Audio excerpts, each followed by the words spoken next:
याद है last time मैंने एक वीडियो डाली थी बर्तन धोने की और आप सबने उसमें बहुत ज़्यादा कमेंट किए थे और आई वाज शॉक कि सच में मुझे बर्तन धोने नहीं आते। और फिर मुझे लगा शायद सच में ही नहीं आते होंगे धोने, तभी तो आप सबने मुझे इतना कमेंट कर करके समझाया है।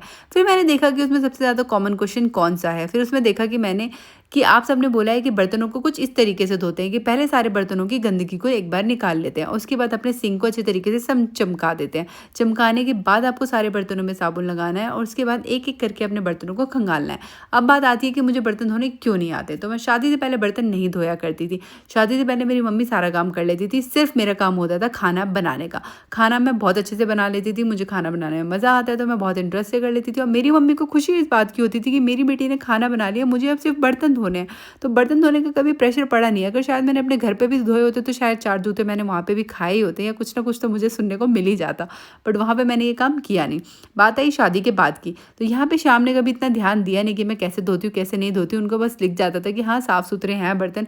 बट यहाँ पे मैटर ये करता है कि बर्तनों को किस तरीके से धोया गया वो भी बहुत मैटर करता है, जो कि मुझे अब समझ में आया कि हाँ आप सबने मुझे बिल्कुल सही कहा था कि बर्तनों को इसी तरीके से धोना चाहिए। जो मेरा धोने का तरीका था वो 100% रॉन्ग था। वो तो कोई तरीका होता ही नहीं, वो तो ऐसा लग रहा था गंदे बर्तन को मैंने गंदा ही रख दिया। बट ठीक है, अब मुझे समझ में आ गया। जल्दी थोड़ा लेट समझ में आया पर आ गया। अब से नेक्स्ट टाइम से अगर मुझे कभी बर्तन धोना पड़ेगा ना तो मैं इसी तरीके से धोऊंगी। काम वाली अगर नहीं आई तो मैं खुद से समझ के धो